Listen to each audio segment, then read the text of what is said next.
देखो, हम बताते हैं परमात्मा की अगर प्राप्ति करनी है तो सबसे पहले वो त्रिकाल संध्या शुरू कर दे, क्योंकि हमारा सनातन धर्म त्रिकाल संध्या का प्रमुख साधन है। ये सुखदेव जी करते रहे हैं। भगवान सुखदेव के पास व्यास जी शिष्य भेजते हैं तो उनसे कहते हैं कि जब सुखदेव संध्या कर रहा हो तब तुम इन सूत्रों का उच्चारण करना, क्योंकि संध्या के बाद वो समाधि भी चला जाएगा। तो जो हमारे महापुरुष हुए, सप्तऋषि हुए, ऋषि हुए, योगी हुए और जितने अवतार हुए त्रिकाल संध्या करते रहे। त्रिकाल संध्या के बाद उसको पूजन करना चाहिए और पूजन के बाद यथाउचित हवन की व्यवस्था हो तो हवन करे, और परमात्मा का पूजन करने के बाद वो अपने नित्य शैली करते हुए घर का कर्म करता रहे, ठीक है ना। और सनातन धर्म का प्रचार भी करे और समाज में कैसे जीना है ये भी प्रक्रिया, खान पान ये बहुत जरूरी है, और शास्त्रों धर्म का व्रत का पालन ये बहुत ही जरूरी है परमात्मा की प्राप्ति के लिए। और विशेष परमात्मा का हर समय चिंतन और मुख में जप नाम ये साधन है। और एक शास्त्रों में बताया गया है कि अगर वो चाहे तो रुद्राक्ष और भगवान शिव नाम का जप और भस्म को धारण करे, ये भगवान शिव को बड़ा प्रिय है। तो जो नशा करते हैं तो मैं तो ये कहूँगा कि वो ये जानते होंगे कि नशा करने से हम आनंद है, प्रसन्न है ना, उस इंद्रियों की शिथिलता है, वो इतना इंद्रियों की शिथिलता आ जाती है कि वो आंतरिक आनंद को भूल जाता है और विषय आनंद की ओर, प्रकृति की ओर विधान कर जाता है। प्रकृति में आनंद दिखने लगता है, वो इसी को बहुत कुछ समझता है। यद्यपि जो आनंद की स्थिति आती है वो अंतःकरण की है। ये नशा करने वाले एक प्रकार से मैं समझता हूँ कि ये समाज की भी बुराई है, शरीर के लिए और धन की। और देखा जाए तो हमारे आजकल समाज में ऐसे छोटे छोटे बच्चे भी इसका उपयोग करते हैं। ये हमारे समाज को बिगाड़ने वाली बहुत बड़ी एक कमी है, इसलिए इसे दूर करना चाहिए या फिर दंड के द्वारा ये समझा करके। और नशा तो हमारे समाज के लिए एक प्रकार से अभिश्राप है, इसे हमेशा दूर ही रखना चाहिए। जो हमारे बच्चों को संस्कार दे, ऐसे कर्मों का समाज में भी और अपने में भी उजागर करना चाहिए। हम तो यही कहेंगे कि नशा ठीक नहीं है, लेकिन सरकार को इस पर विशेष ध्यान देना चाहिए ताकि आने वाली जो युवा पीढ़ी है उसका नाश ना हो, क्योंकि नशा से शरीर का भी नाश होता है, बौद्धिक शक्ति का भी नाश होता है। जो नशा करते हैं उनके बौद्धिक विचारों का हनन हो जाता है। को शिक्षा का विधान, बच्चों की शिक्षा के विधान के लिए देखा जाए तो हमें देखने में तो सभी ग्रंथों में प्रायः धर्म की स्थिति पाई जाती है। थोड़े थोड़े आचरण सभी से लेने पड़ेंगे, कि सभी से थोड़े थोड़े चैप्टर, क्योंकि हर क्षेत्र में वो ज्ञान एक ही तरह पूरा नहीं है। हर चैप्टर को लेकर के एक व्यवस्था बनानी चाहिए। जैसे हमारे शास्त्र में बच्चों को भी संध्या का विधान करना चाहिए, यज्ञोपवीत का विधान करना चाहिए। यद्यपि हमारे संस्कृति में ऐसा हो गया है कि अब इंग्लिश आदि के स्कूल ज़्यादा हो गए, जो हमारे वैदिक गुरुकुल थे उनकी परंपरा लुप्त हो, लेकिन उसको ये सरकार का दायित्व बनता है कि उसको एक दो प्रदेश में विशेष रूप से उसका करना चाहिए। लेकिन अब जैसा ईश्वर की इच्छा वैसा हो रहा है, लेकिन ये संस्कार बच्चे में जन्म से देना चाहिए जो हमारे वैदिक संस्कार हैं, हमारी संस्कृति का लोप ना हो। गीता जो है ना, ये एक प्रकार से कर्म योग, ज्ञान योग दोनों का एक बहुत बड़ा एक माना जाए तो मार्गदर्शन है। तो गीता का तो ये माना जाए कि जो उन्होंने निर्णय लिया है बहुत अच्छा निर्णय लिया है, क्योंकि धर्म से गीता में समस्त जितने भी तुम बोल रहे हो, बच्चों से लगाकर पुरुष से महिलाओं से लगा कर के जितने भी स्थितियाँ आती हैं, तो गीता भी एक प्रकार से दिग्दर्शन है। शिव जी की इच्छा से शास्त्रों में जो पाया गया है, गृहस्थ में रहने के लिए हम तुम्हें बता रहे हैं कि सबसे पहले वो उठे और उठ करके पहले क्रिया आदि बनाए। क्रिया आदि बनाने के बाद आकर एक संध्या का प्रकरण है हमारे शास्त्र में, वो संध्या का प्रकरण करे, सूर्य अर्घ आदि दे, और सूर्य अर्घ के बाद जैसे ब्राह्मण है तो गायत्री जपे, और क्षत्रिय है तो दुर्गा गायत्री का विधान कर ले, वैश्य है तो भी दुर्गा गायत्री का विधान कर सकता है, और जिसे शूद्र वर्ण है उसे भी अपने देवता का जो भी है उसका जप का ही विधान बताया जाता है, वो जप कर ले। और इनमें शास्त्रों में ऐसा आता है कि जप के बाद अपना पूजन आदि विधान करे, और यथाउचित समय जितना मिले उस समय का उपयोग कर करके अपने गृहस्थ में जो भी कर्म है उनको करे और परमात्मा का ध्यान रखे। परमात्मा का ध्यान रखेगा, मनसा जप आदि करता रहे और ऐसा करता रहे और समाज में धर्म की स्थिति को दृढ़ रहे।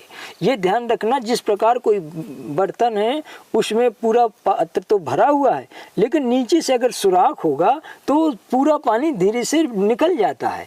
उसी प्रकार धर्म कर्म करे तो जाते हैं, अगर उसका धर्म स्थिर नहीं है, चरित्र ठीक नहीं है, तो वही उसकी विफलता का एक कारण बन जाता है, जिससे वो ये समझने लगता है कि मैं तो गृहस्थ हूँ और मैं कुछ समझ नहीं पा रहा, धर्म क्या है अधर्म क्या है। यद्यपि उसे समझने के लिए इतना ही बहुत काफी है कि वो हमेशा चरित्रवान रहे, बस इतने में चरित्रवान रहे और परमात्मा का स्मरण करे, इतने में उसका गाड़ी निकल जाएगी। परिवार के पूरे सदस्य हैं, उनको अगर शामिल करना है तो उसके लिए तो उन सबसे तुम्हें कहना पड़ेगा कि इस समय पर विशेष रूप से जैसे संध्याएं होती हैं उस समय एक रूप से इकट्ठा हो, या तो फिर इतना अनुशासन है कि वो माने। यदि अनुशासन नहीं है तो फिर उनसे ये कहे कि जहाँ भी रहो, इस समय संध्या का समय है, उस समय तुम वहाँ भी परमात्मा का इस समय चिंतन करो।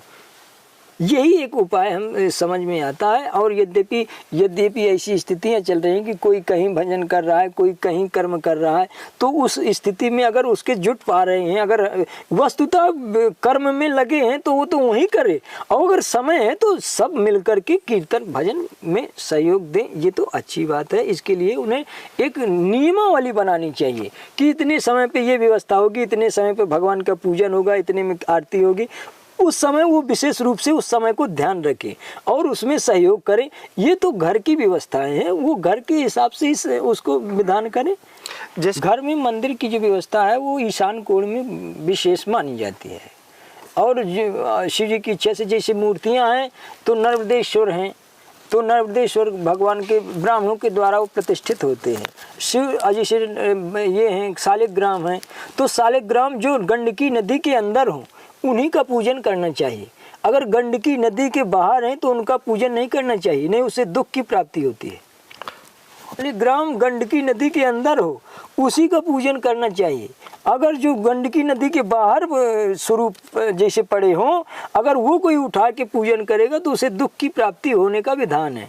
इसलिए ये भी ध्यान रखें, शास्त्रों के द्वारा किसी ब्राह्मण से, जो जानकार ब्राह्मण है, उससे ये मुहूर्त होता है और वो मंदिर की प्रक्रिया बताएगा, और वो है कैसे प्राण प्रतिष्ठा की जाती है वो वही बता देगा। ये शास्त्रों में वर्णन है। कहीं अन्न अधिवास करते हैं, जल अधिवास, फूल अधिवास, ये सब कराया जाता है। 4-5 दिन की ये प्रक्रिया है, तो किसी ब्राह्मण के पास के ब्राह्मण को समझ के वो बताएगा, वो अपने आप बता देगा। के लिए वो जो स्वरूप का विधान करती है, जैसे शिव स्वरूप का करती है तो रुद्राक्ष कर ले, और अगर जैसे वो विष्णु स्वरूप का कर रही है तो तुलसी की भी कर ले।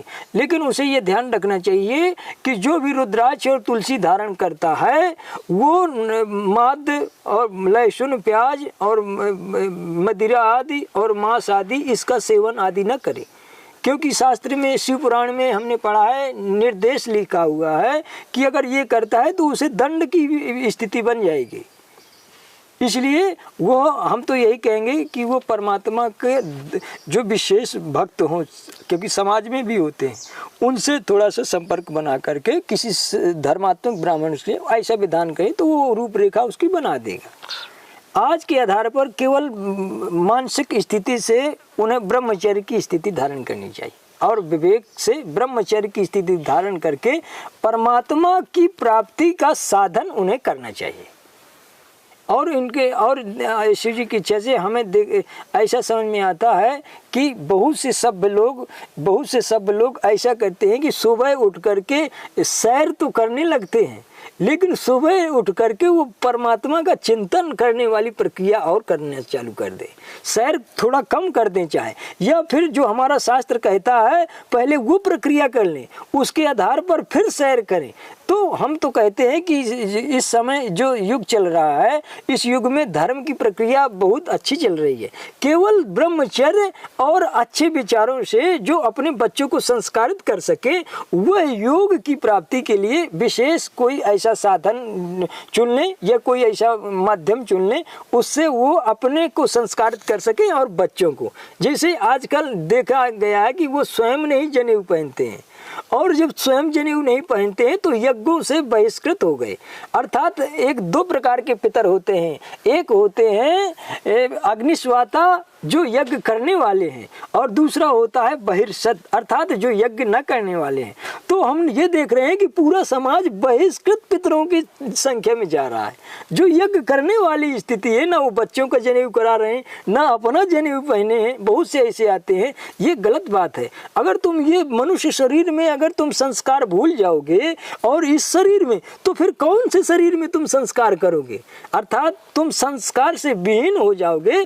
तो जो देव योनियां प्राप्त होनी थी वो तुम पशु योनि में चले जाओगे। इसलिए आज के युग के लिए केवल अपने सनातन धर्म की ओर बहुत विशेष करके ध्यान रखना चाहिए और ब्रह्मचर्य पे विशेष ध्यान रखना चाहिए, ताकि वो बुद्धि को तेज करता है, विवेक शक्ति बढ़ाता है। भगवान शिव जी की इच्छा से शास्त्रों में ऐसा आया है, जब परमात्मा नारायण सोए हुए थे उस समय ब्रह्मा जी गए हैं, तो आपस में झगड़ा हो जाता है दोनों के बीच में। तो भगवान शंकर के पास देवता जाते हैं, तो भगवान शंकर के लिंग बीच में खड़ा करते हैं। वो लिंग की प्रक्रिया यहाँ से पूजने की स्थिति आती है। शास्त्रों में आता है नर्मदेश्वर लिंग और स्वयंभू लिंग, ये और जो सिद्धलिंग, इन लिंगों को जो बताया गया है, तो इन लिंगों का जो विधान आता है ये हमेशा पूजित माने जाते हैं। और 12 लिंग है, इसकी प्राण प्रतिष्ठा भी नहीं होती है, ये प्राण प्रतिष्ठित लिंग है।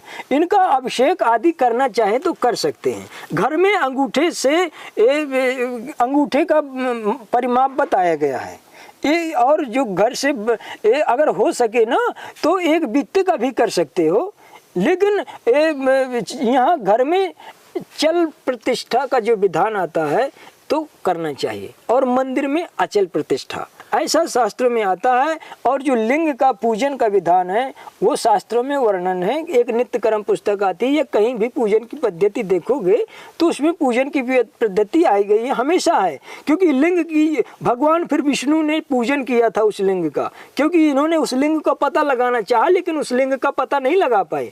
12 रूप धर के नीचे गए हैं नारायण, और ब्रह्म रूप धर के विष्णु ब्रह्मा जी ऊपर गए हैं, लेकिन वहाँ इन्हें आज तक बहुत समय तक वो भटकते रहे, लेकिन उस लिंग का पार नहीं पाए। फिर भगवान नारायण ने आकर के ब्रह्मा जी से कहा कि मैं इस लिंग का पार नहीं पाया। ब्रह्मा जी ने कह दिया मैं पा गया हूँ, तो दंड मिलता है। तो ब्रह्मा जी के 5 सिर थे, एक कटता है, फिर बाद में क्षमा मांगते हैं ब्रह्मा जी, तो क्षमा कर दिया जाता है। और केतकी नाम का पुष्प कह देता है कि पा गए हैं ब्रह्मा जी की तरफ से, तो उसको भी भगवान शिव पूजा से बहिष्कृत कर देते हैं। फिर रोने लगता है कि इन्होंने ही कहा था कि सर्वधर्म परित्यज्य, मैं जो कहता हूँ मेरा मान ले, जो कुछ मैं कह रहा हूँ वही सही है, इसलिए मैंने ऐसा किया। तो भगवान शंकर बोलते हैं कि तुम मेरे मंडप में रहा करो, पूजन में नहीं आओगे। सुरभि नाम की गैया ने भी कह दिया था ब्रह्मा जी के कहने से कि ये लिंग का पार पा गए, तो भगवान शिव जी ने उन्हें कलयुग में भ्रष्टा खाने का श्राप दिया था। और नारायण फिर उसी दिन शिवरात्रि का भी दिन पड़ जाता है, तो वहाँ पूजन करते हैं। फिर वहाँ लिंग स्वयं नारायण सबको बांटते हैं, सबका लिंग स्थिति बताई गई है, सब देवताओं का लिंग का विधान बताया जाता है, नारायण स्वयं देते हैं। और ये लिंग प्रक्रिया हमारी सनातन मानी जाती है, ऐसा हमने पढ़ा है। रूप स्वयं का है, और जो निराकार स्वरूप है वो लिंग रूप में है। ये केवल भगवान शिव जी का ही लिंग रूप पूजने में आता है, क्योंकि हर देवता का शरीर छोड़ने के बाद उसकी अस्तित्व स्थिति शास्त्र में नहीं पाई गई है। अगर भगवान शिव जो है अपना शरीर विधान करते हैं, अंतर ध्यान करते हैं, तो वह शिव सदा सच्चिदानंदम शिवोहम यह तत्व पाया जाता है। इसलिए केवल शिवलिंग ही पूजा जाता है और कोई लिंग पूज नहीं है। यद्यपि भगवान ने जब लिंग बांटे थे तो लक्ष्मी जी को शायद स्फटिक बांटा था, दुर्गा माता को मक्खन का लिंग, और देवी के लिए शायद मणि का शायद लिंग बांटा, कुबेर जी आदि को और भी धातुओं का, सोना का, चांदी का, ब्रह्मा जी को। यद्यपि नारायण ने भी अपना लिंग लिया था, वो रत्नों का, नीलमणि का था। मतलब सब देवताओं ने और सब ऋषियों ने, ब्राह्मणों ने, यहाँ तक कि स्फटिक आदि का ये भी लिया गया गया। ये स्त्रियों के लिए विधान बताता है। यद्यपि सन्यासियों के लिए, जो विधवा स्त्रियां हैं, स्फटिक के लिए वो भी बहुत उपयोगी बताया जाता है। और भी बहुत से देवताओं ऋषियों ने भी अपना अपना मन का लिंग लिया है, ये शिव पुराण में वर्णन है। यद्यपि केवल बात ये है कि हमें परमात्मा शिव का जो स्वरूप है उसकी पूजा करनी ही है, लेकिन ये जो विशेष स्वरूप है ये लिंग का विशेष महत्व है। लिंग प्रतीक रूप है ये। अगर वो देखो, जो प्राण प्रतिष्ठित स्थितियां घर में देवी देवता हैं तो उनका एक न एक पूजन करने वाला होना चाहिए। अगर वो पूजन नहीं किया जाए, बीच में गैप हो जाता है, तो फिर प्राण प्रतिष्ठा दोबारा करानी चाहिए।